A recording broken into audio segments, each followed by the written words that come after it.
So let's get started with our event. And hopefully there'll be a presentation that'll be going up from me to welcome you. There we are.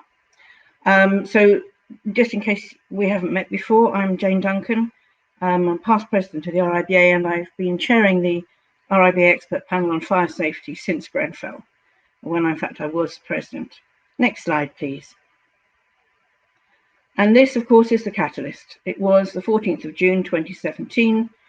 I don't think we need to tell you that 72 people died in this awful tragedy, and I don't think we should ever forget it. But what's happened in the 4 years since is that Pandora's box has, without question, opened for the entire construction industry, and that includes ourselves as architects. What indeed is going to happen to the profession after Grenfell? Thank you. So the background of this event is that in November 2020, we had a cross-industry roundtable discussion, a really excellent discussion, and three key principal issues emerged from that discussion. The issue of PI insurance, will that affect us all? Issues about procurement and responsibility, and also competence. Thank you. Next slide. And the RIBA then turned up with three excellent articles looking at these subjects. I hope you will manage to read them. The first one in February was on insurance, responsibility was in March, and then competence was in April. So those three topics have been covered to a certain extent. Thank you. Next. So today's event, it's a webinar, and it's really, we've set it up to assist the membership. And you can see our panelists. You can look at their teeth on the right if you don't want to see their names. We've got Paul Bussey, we've got Matthew Needham Laing, Jenny Carter-Vaughan, Peter Caplehorn, and Olga Katsanova, and I think we're going to have a really good discussion. These are people that cover all the principal topics that we need for this afternoon. Next, please. So here we are. That's me being a school teacher with a clock. We have an hour. We've got to get through this at a rate of knots. So I'm going to try and get through my presentation as soon as I possibly can. We're then going to have questions which we've already received, and we're going to ask these questions to the panel. And by 2:45 or whatever time we get there, we'll see. We're going to take some of your questions. So please consider those and put them into the chat room. And I'll round up and we'll have the final poll at the close of the afternoon. Thank you. Next. Well, here we are. What are the implications of the Building Safety Bill? Well, our panel discussion is going to cover them. PI, procurement, competence, responsibility, the role of a principal designer, products and safe specification, and next steps for us for the presentation. Thank you. And what is the problem then? Well, seriously, there's a juggernaut coming. The implications of the Building Safety Bill are enormous. We have a complete rethink of our competence requirements. We're going to have to think about retraining and taking CPD. Our responsibilities as architects within the bill itself will change, and the PD role will come into force as a new duty holder, though you'll recognize it, I'm sure. What we do need is to get more architects to understand that that is their role. Next, please. So this is the timetable, and we couldn't have really fitted this webinar into a better slot because the bill was introduced a week ago exactly, and it's going to go through its normal routine to get royal assent, and the latest July 2022, it may be earlier than that, and it goes into another phase then, which is more information and the secondary legislation, which is what we're looking for to give us the detail of what we've actually got to do within the construction industry. And that is a year ahead of that. And then we've got a 6-month transition period when the whole regime is going to come into force. So we're not really looking that far ahead. It goes very fast, doesn't it? Next. So here are the issues in the Building Safety Bill which affect architects. I mean, the bill itself has 3 headings really which haven't changed. New regulatory regime for higher risk high-rise buildings, a 3-stage gateway system for planning, and the golden thread of information relating to fire safety competence. That hasn't changed. That's been there since the beginning. So now, I think anybody that's here, would you like to take a very nice deep breath. And I'm just going to give you the response now at this point to how many votes have said yes, they do know what's heading their way. 48% of you think you do, and 51% think you don't. That's an interesting, it's almost split. God, that's terrifying. Okay, next, please. So, PI insurance, that's a big one. That's a biggie from a lot of people. In this new bill, you will find elements which say 15 years will be given to leaseholders to pursue legal claims against those responsible for unacceptable work, or to claim for compensation if their home is not fit for habitation. Just have a little think about this. This is going to come in retrospectively from coming into force, let's say, in 2022. So we've all got to look back 15 years. It's going to have a significant impact. Practices liability and how insurers are going to react to this. It's going to be difficult. They're going to have to revisit. We are all going to have to revisit our projects years and years after we thought that they've been closed to claims. So it's really interesting. Next, please. Changes to the operation of the Defective Premises Act, which doesn't sound like it includes us, but it most definitely does. This has been set up by the government to apply to owners and leaseholders to sue anybody connected with the provision of a dwelling that's not fit for habitation when completed. And they were thinking of, at the time, of cladding. But this actually covers refurbishment and other works to existing homes, and not just new homes or homes resulting from change of use. So we're looking at 15 years worth of house alterations and extensions now coming into this frame. Next, please.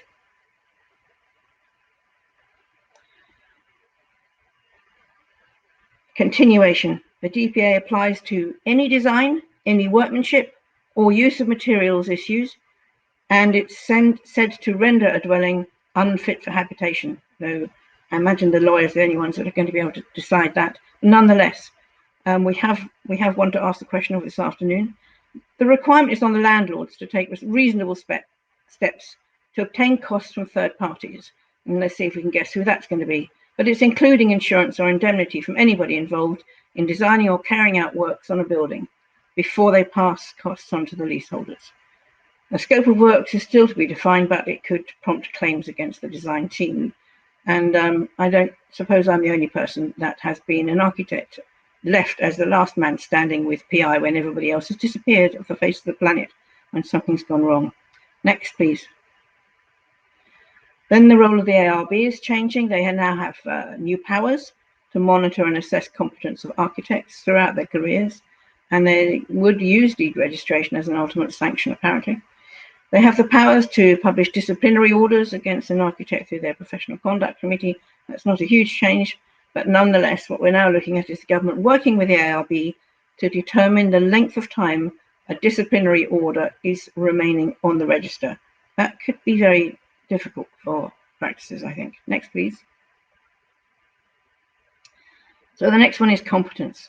Competence requirements for the principal designer and principal contractor.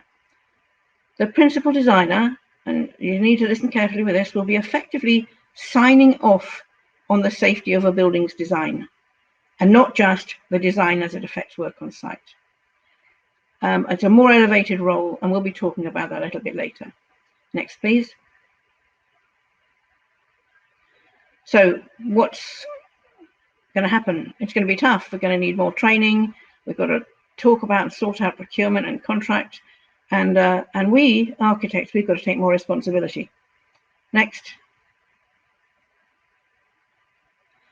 And yet, well, the bill doesn't remove what we know is an urgent need for better, clearer, more prescriptive regulation and guidance. And we're very keen at the RIBA that we keep pushing that at the same time as the bill goes through. Next. So why do we need that guidance? Well, just have a look at the huge amount of stuff that we now need to try and make our way through. And you'll realize everybody has to go through this. You cannot make head or tail of the regulations at the moment, certainly not the guidance. Thank you. We know about the way ahead, and new education and professional development framework. We've got next year, it's already coming in. You can now take CPD to make sure that you're dealing with the first of the mandatory competences in fire safety, including health and safety. So just be prepared, it's all coming up. Next. So is the industry ready to do what's needed? And how can we stop this juggernaut? We need to work together. We've got to regain trust, and we've got to regain respect within the industry and outside of it. We need better competence, insurance, good product information, and smart procurement. I don't know whether that's going to be enough. Next. So here we are, stepping up.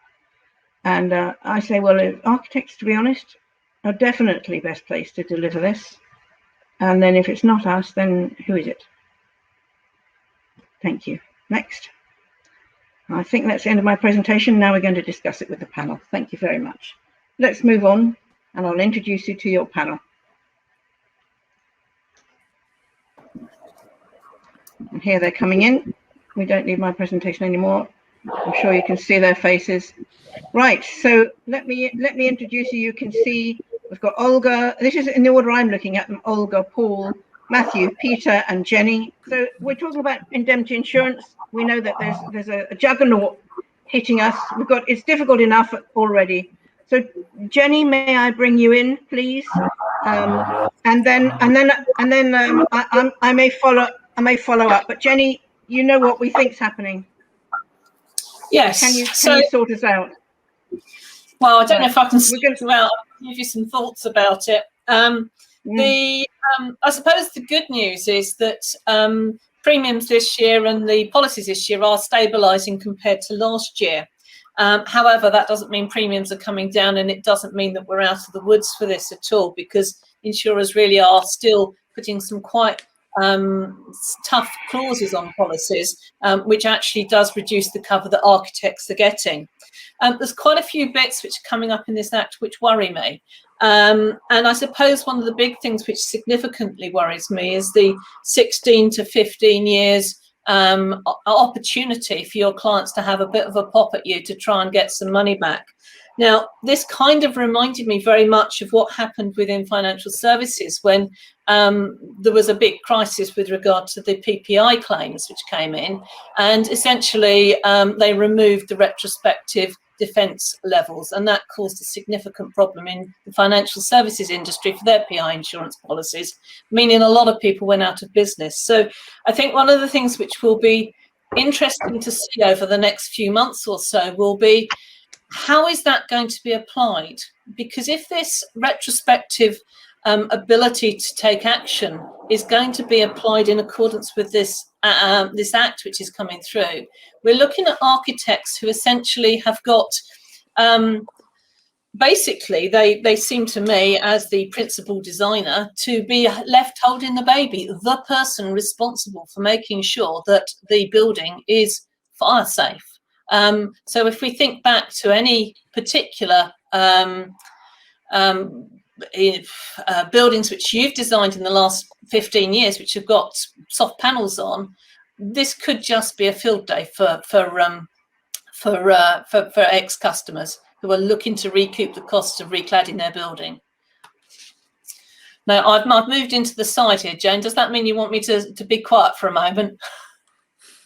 No, not at all. You've got on my phone. You've got another minute and a half to keep going, and okay, we want to hear from you. We really want to hear from you. Okay, so one of the significant things then really is going to be about how you'll handle your insurance and your insurance application, your relationship with insurers over the next year. Now, one of the things that underwriters tell us as insurance brokers is that if an insurance customer or proposer puts in a proposal form that they spent time and effort filling in, then they will always look at it. So I know with a lot of my architect friends, they spend a lot of time drawing beautiful buildings, and making the choice of a specific tile or a specific brick. Now, what I'm going to ask you to do is to spend that kind of time on making your proposal form look just as beautiful and just as well researched. So when an insurer asks you for the last 3 big projects that you've done in the last 12 months or the last 36 months, don't just put in information about the project. It was X houses and it was this amount was my fee, but actually provide some information about it, the background. If you were going to put that as a case study on your website or in your brochure, that's the kind of information which will make an insurer sit up and notice. Because if you're providing detail, photographs, then underwriters aren't very imaginative, but they can see, and they love to see photographs, and they like to feel your enthusiasm for your project. Now, those are things which will help open underwriters' doors for you, so that you actually get in front of insurers, and there's a good chance that they are going to take you seriously and also hopefully reduce your premium. Now, the other thing that really did come up or has come up is the enhanced CPD. A lot of you are going to be doing some mandatory CPD on the core competencies for the fire protection, etc. Put this in your presentation. Imagine when you're putting together your proposal form that you are pitching for a client, for the best client, the client that you really, really wanted to win, your dream client. That's the kind of information we're looking for in a proposal form, and it will help you tremendously, because if the underwriter understands your risk and what you do, then they are going to be much more helpful when they're looking at quoting for your insurance. Jenny, those are really, really helpful suggestions. I'd like to move now to our second question, if you can still hear me all right. And it's about how practices can manage with procurement. What do they need to do to establish the better procurement under this building safety bill? And looking at their duties on the project, how do you get best practice? Peter, I'm going to ask you to start, and Matthew, you've got 5 minutes to share between you. So Peter, the short version, please. Okay, thank you very much, Jane. Good afternoon, everybody. The issue for me is to get organised. Now, I know that's easy to say and difficult to do sometimes, but what I would suggest is that each practice has a practice lead, somebody whose job it is on top of everything else to follow the progress of the bill, follow the progress of all the works going on, and disseminate that information around the practice. Secondly to that, make sure that your management system is embracing the transition to the new changes. These will happen slowly over time, relatively speaking, but as we said at the top of this seminar, this is important stuff. It is going to change the whole landscape. So the important thing is to keep up to date with how the development of the new regs are rolled out across the industry.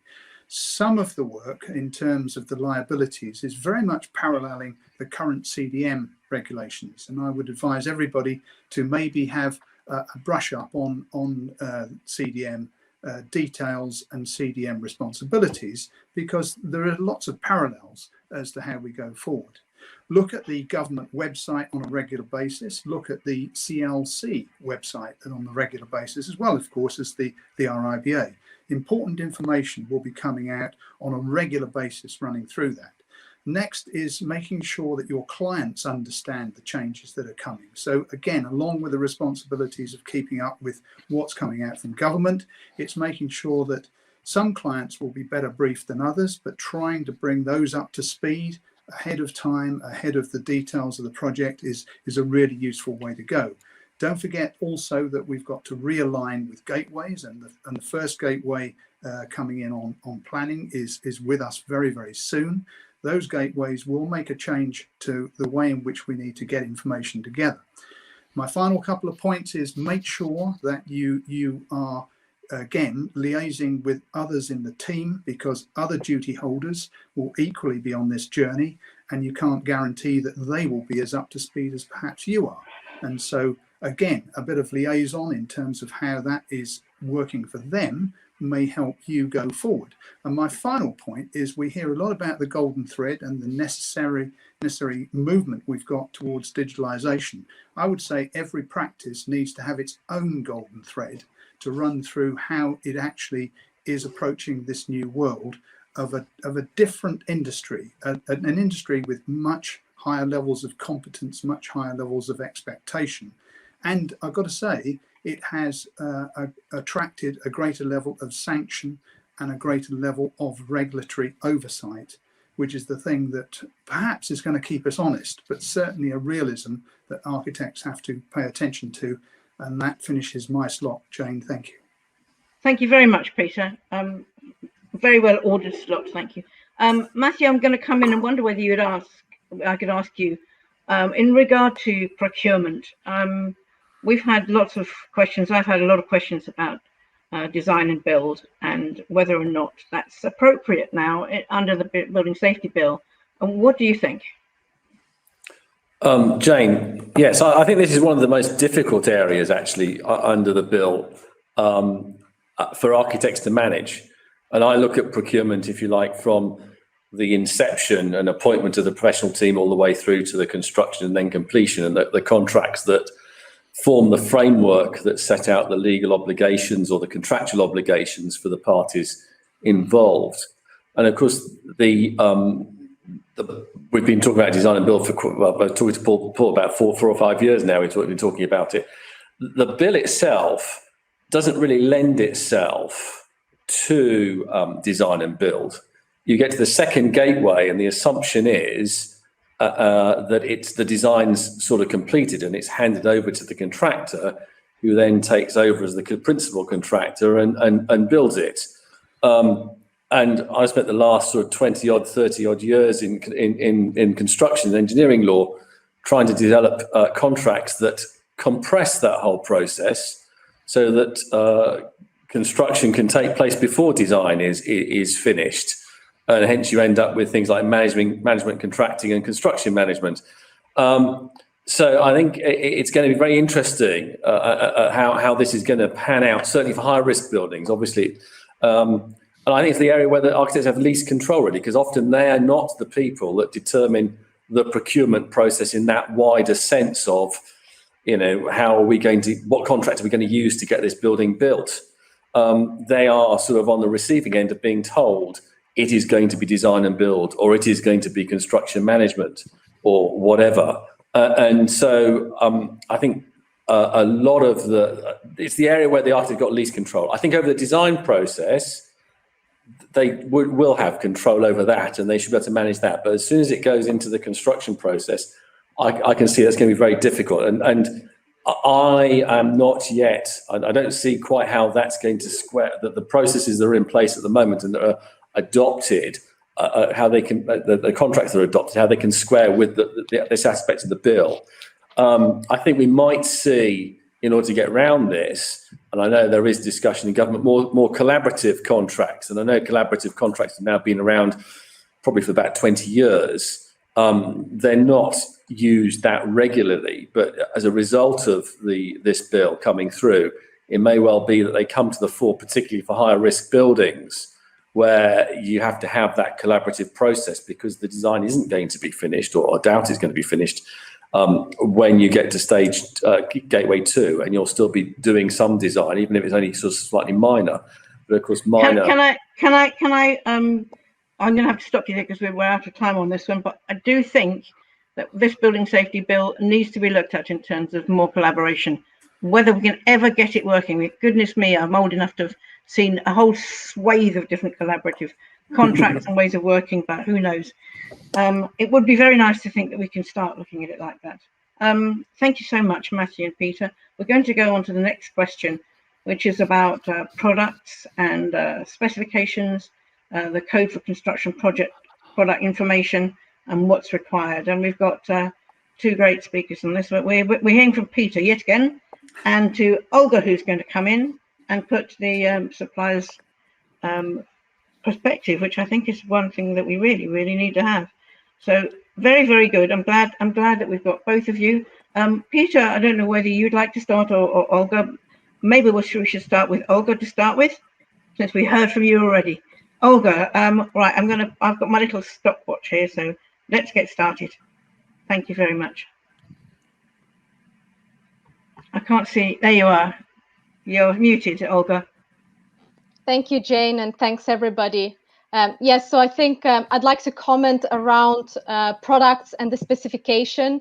And of course, I'm here representing Hilti as one of the manufacturers that are supplying and manufacturing products to the construction industry.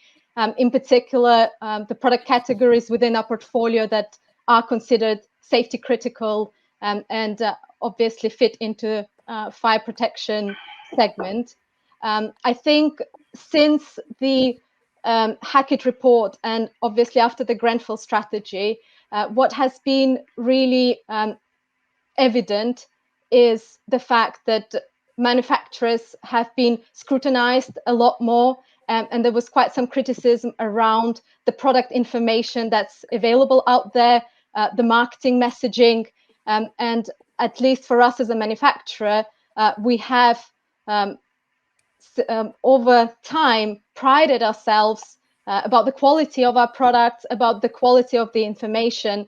But even for us, this was the time for reflection to make sure that the information is clear, that information is transparent, that there is access to technical documents. What we have also noticed more recently, whereas in the past we would have been typically contacted by more specialist contractors, very much down the chain during the installation phases, we have seen a lot more contact from the designers and architects. And we welcome this because that allows us to engage and support much earlier in the construction process.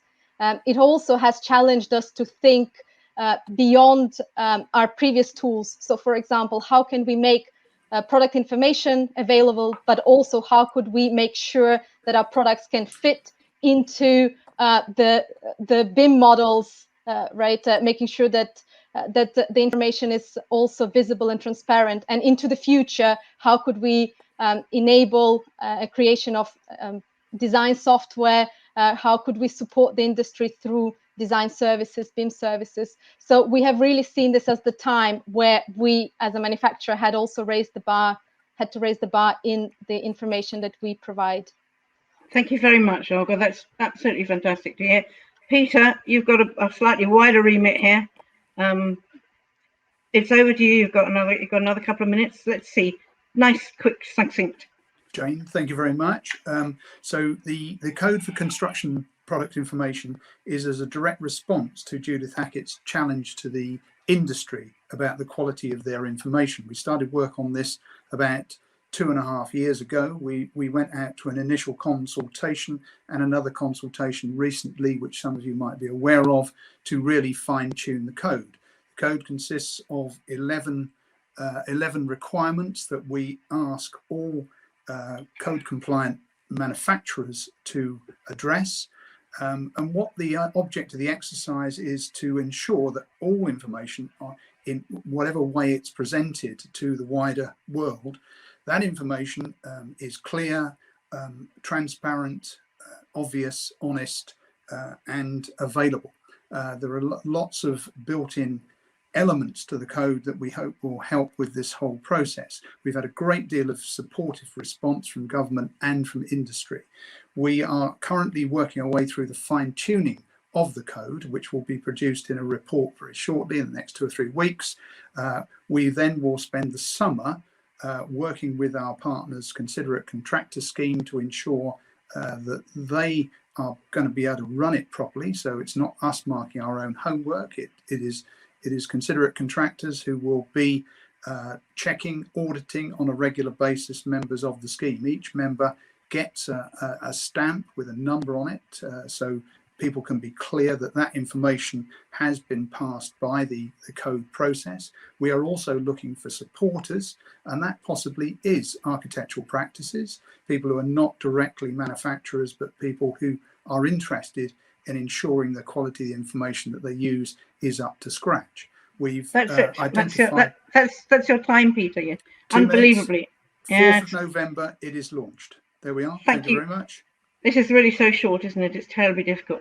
Now, you might have noticed that I've moved the questions around a little bit, because in the order I think we should do this, I'd like to ask Matthew and Paul to take a look at the question about architects taking ownership of this bill by setting themselves higher standards of awareness and professionalism? And then what exactly do we think are the implications for the future of principal designers? Matthew, would you like to go first on this one? Yes, okay, Jane. Sorry. Yeah, so the bill doesn't actually tell you what principal designers are supposed to do. There's an approved code of practice that's going to be issued at some point in the future. So you're going to guess at that.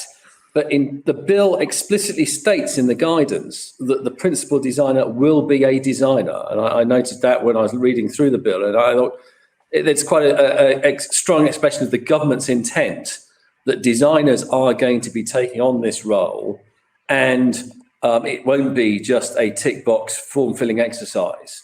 So if you accept that, and that's the way it's going to go, then you've really got to step up to the plate as architects and start to, take on this role and accept it is a role that you will be having to take, I guess, along with your engineers, etc. And they put the architects sort of front and central in the draft bill, in that not only that, but architects are the only professional body, construction professional body, that have a statutory obligation to do CPD that will basically, in relation to fire safety. And the Architects Registration Board are going to be in control of that, along with the RIBA, in conjunction with the RIBA. So you'll be on the register. Architects, if they don't comply with their CPD requirements in terms of the Building Safety Bill, then they could get sanctioned. So it's a really strong thrust and onus on architects to take this role on, and they'll be expected to take it on. And if you don't take it on, you might not then be allowed to practice as an architect. Now, I can't see that all architects want to be a principal designer, but if you're taking on those sort of high risk buildings and that's part of your practice, then I think you'll have to expect to be in that role and have the relevant CPD for it. And that will be publicly available, obviously, on the ARB register. So I think it's a very important thing. Now, the issue then, of course, is can you get insurance from it? And that's where you go back to the insurance industry and say, can you please insure us for this role?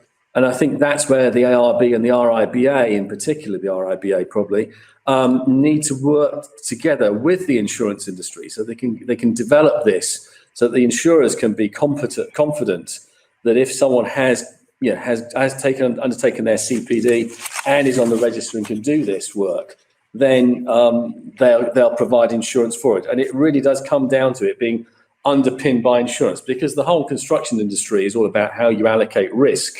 And ultimately, most clients are expecting to, they appoint an architect with the expectation and knowledge that they have insurance to cover the risk if something goes wrong.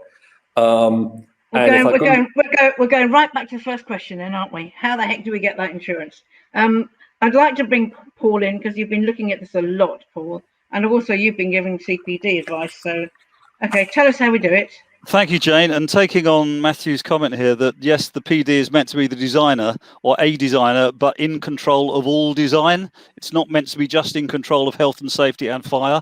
It's structures, it's services, it's holistic design. And that is what has been missed under CDM historically. And architects have theoretically pushed this off from some sort of risk shedding perspective.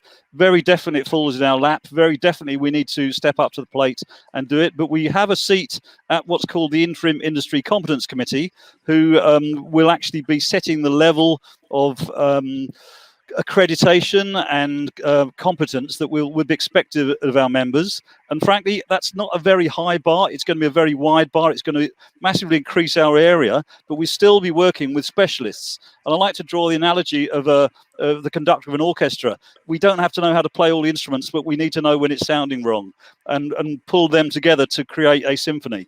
And that is clearly what we have to do.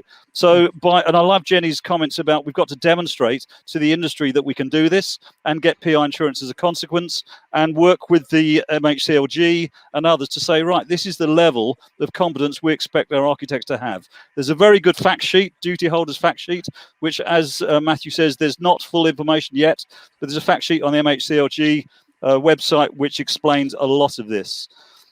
I think that covers most of the issues that I need to talk about here, Jane. That will do very nicely. Thank you very much.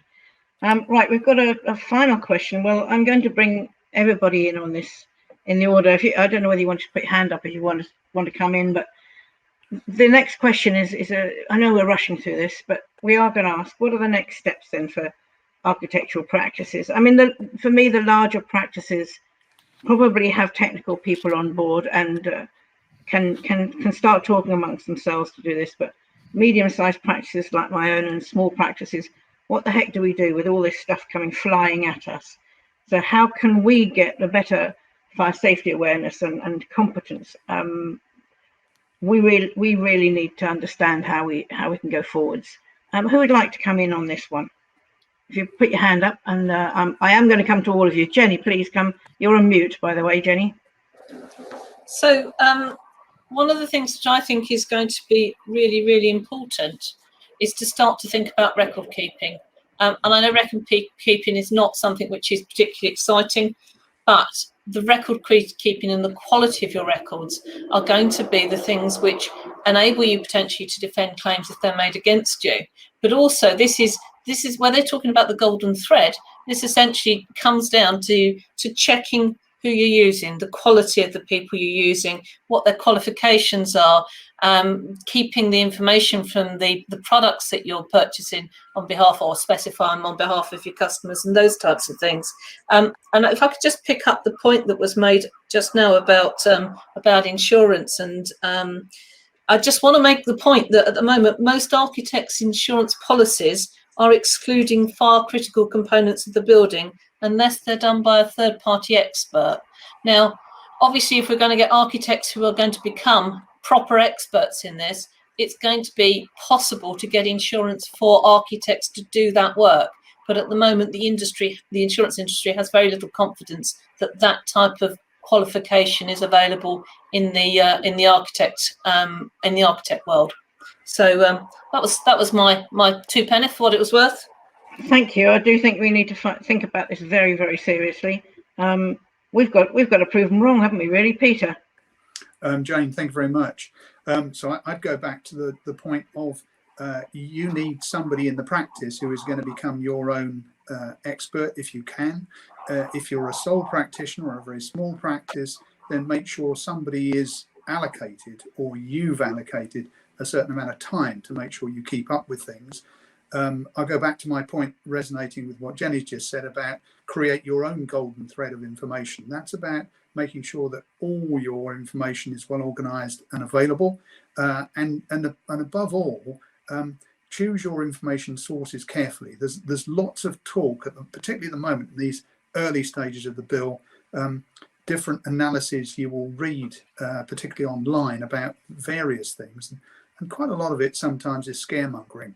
And so I'd go back to, as much as possible, the original source for information to ensure that you are getting the right steer on things as we go forward. Thank you. Yeah, excellent. I've been advised that we do have some audience questions, and I wonder whether you'd like me to have a look at some of those and see whether or not that'll bring a bit of a fresh challenge to you lot.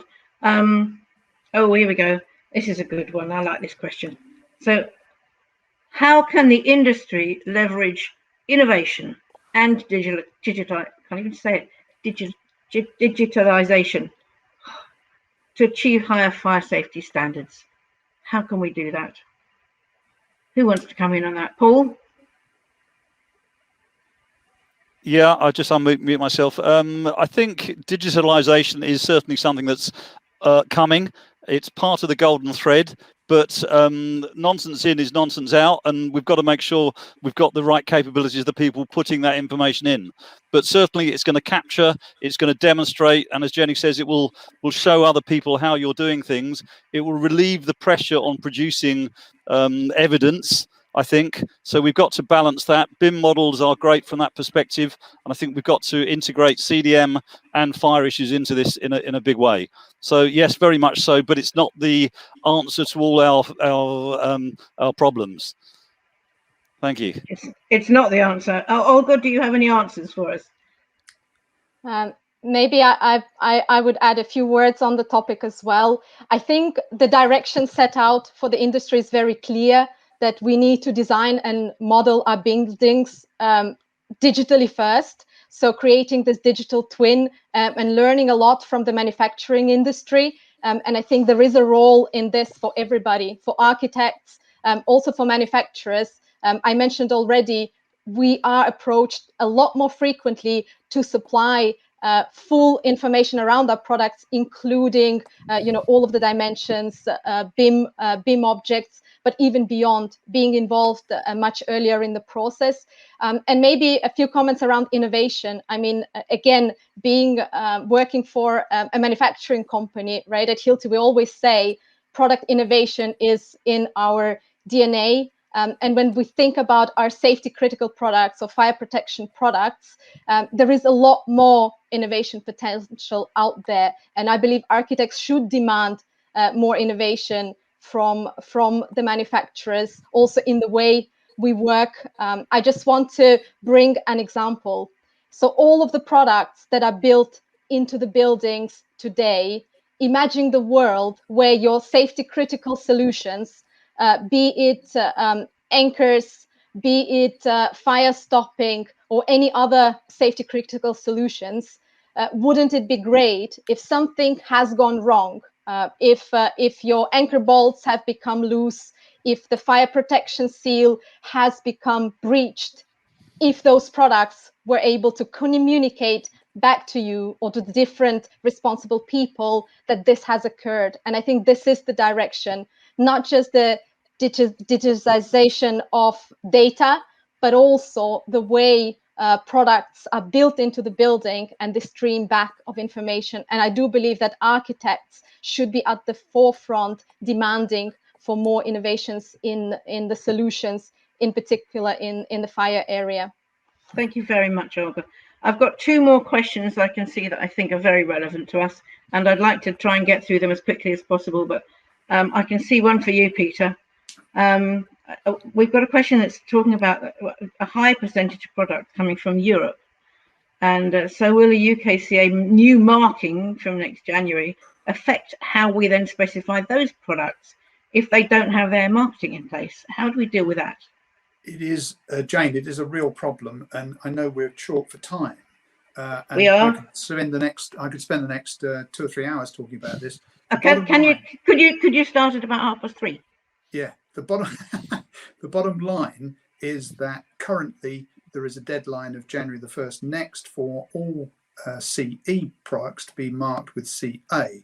We currently do not have the capacity in the UK to get all the products over the line by that deadline, and we are discussing very seriously with government how we manage that process. The obvious answer is to create a roadmap which extends the deadline over the next 2 or 3 years, and that's what we are hoping to achieve. But it is a very complicated area and it is challenging. Up-to-date advice is regularly posted on the CLC website. Thank you very much. It's sort of watch this space, isn't it? Excellent. Very much. I've got one which I'd love Matthew. I hope you don't mind. I'm going to ask you a question about contracts. We've got a question here which says that if, as we know, our contracts have a limit of liability of 6 or 12 years, where the heck does that take us in relation to an extended 15-year liability under DPA? Right, this is, try and make this simple. So your contracts might well say 6 or 12 years, but that's a contractual right or obligation. And so you can rely on that in contract with your employer, etc. The Defective Premises Act is a statutory right. So the people who might bring the claim might have no contractual connection with you at all. And in those circumstances, their usual remedy would be in what the lawyers call tort. It's basically a negligence, if you like, is what most architects would know. And you've got contractual negligence, which is identified in the building or the appointment. And then there's the wider world of common law negligence. The Defective Premises Act is a statutory right that any person who occupies or a building that's a habitat, particularly dwellings rather, can bring a claim against the people who were involved in either the design or the construction or the procurement of the building. Now, the interesting thing about this act, and I'm sorry it's a bit tedious, is that is a retrospective right that they're bringing in. So that's quite unusual in English law. Usually it's prospective. The act comes in and then it happens, but retrospective. So effectively, whatever your contracts say, it isn't going to matter. If someone is in a dwelling that's unfit for habitation and they feel that they can sue you, then they will sue you, and they've got a right under that act. And I think someone was speculating as to what unfit for habitation means. And bearing in mind the Defective Premises Act has been around since 1972, there are still court cases about what is unfit for habitation. But what I can say is it's got to be more than minor defects, and it's on a case-by-case basis. So the judge basically decides on the circumstance of the case whether it is an unfit dwelling or not for habitation. And so things that can make a dwelling unfit is like mold and fungus growing in the property, or whether it's leaking very badly. They can all make the unfit for habitation. So it doesn't necessarily just relate to fire, but obviously if it is fire defective, then that would make it unfit for habitation as well. So I hope that answers your question. Yes, it does. It's a rather scary answer, I have to tell you. Of course, we've all known that we can be got at through tort if we need to, but the issue here is that this is sort of being brought into 2021 with the issue of this bill. And my understanding was that it was initially going to be for those leaseholders who have defective cladding and other fire issues with their high-rise buildings. But because it's now put through the DPA in this way, it does mean that retrospectively architects are going to have to deal with up to 15 years. I mean, I don't even remember what I was doing 15 years ago, let alone get somebody coming for me. And, you know, we've all had the issue when people are, you know, coming for the architect because everybody else has gone out of business. I've had it myself. And, you know, the point is whether or not you win, it doesn't matter. The point is that you have to go through this horrible legal challenge, and it's very stressful. Well, I have one last question, and Paul, I think this is for you, so you're gonna have to wake up again. How is it that you would define levels of competence for architects? And I mean, the question said, are we heading for different grades of architects? Okay, let's have one of Paul's laughs. Let's see how you're going to answer that. Thanks, Jane. Okay, so yes, all architects will need a general level of competence, which is higher than we currently have, and the Health and Safety Guide is very much aimed at dealing with that. But then beyond that, there will be a register the RIBA will keep of those architects. Then beyond that, there will be another specialism which can relate to other specialisms we already have, client advisors and conservation architects. In this case, it'll be a principal designer capability, which will be an enhanced level of membership. And there will be a register of those that we kept. It doesn't mean to say you can do the PD role entirely. You will still need structure engineers, approved inspectors or equivalent who are fully appraised of building regulations, and other safety advisors to join you in the process. But it will mean you have the capability of leading the orchestra. And I keep coming back to that point. This is the whole role. It's not being an expert in any one of those fields, but understanding how this relates to holistic design. Thank you, Jane. Thank you. Well, I think that's going to be enough questions for today. So it's probably just about time to close the whole afternoon off, except that we have one final poll.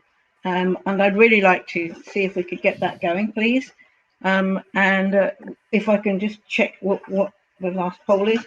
It's all about what you're going to do now you've listened to this hour. It's a very short hour, tiny little elements just to point you in a direction. And the poll is now live.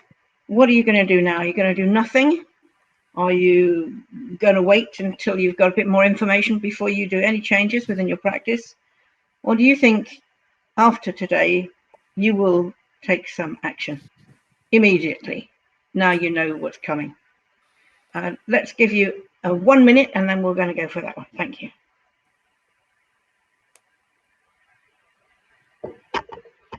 my handy stopwatch.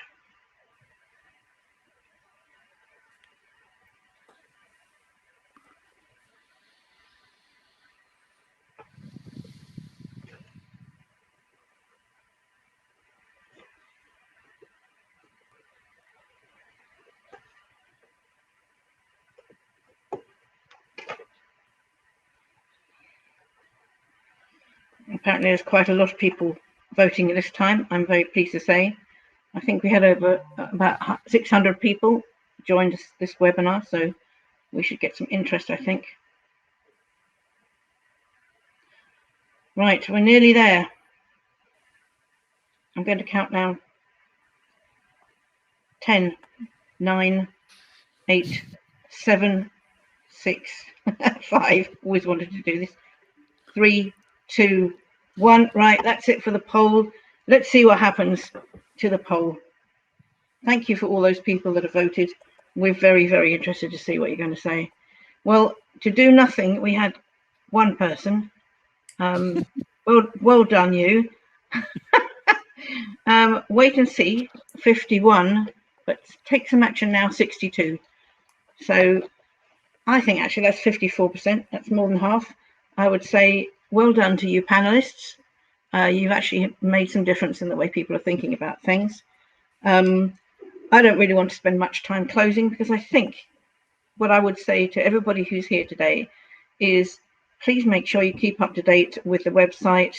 The RIBA has masses of stuff on fire safety, and a lot of information is out there.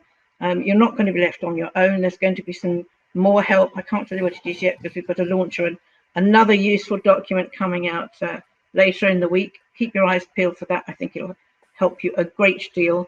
And we will be doing our very best at the RIBA, both lobbying and working with government for change, for Peter working with the manufacturers, and for Helty, as you can see, a fantastic manufacturer there.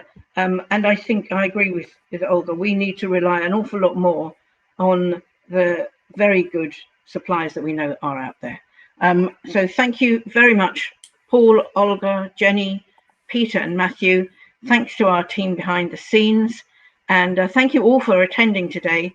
If you do have more questions that you'd like some answers on from any member of the panel, I'm sure they'll be delighted to take your questions, but they'll have to come in afterwards. So good afternoon to everybody. We are just about to hit our deadline. And thank you all so much for being so succinct. It's been excellent. Thank you very much indeed.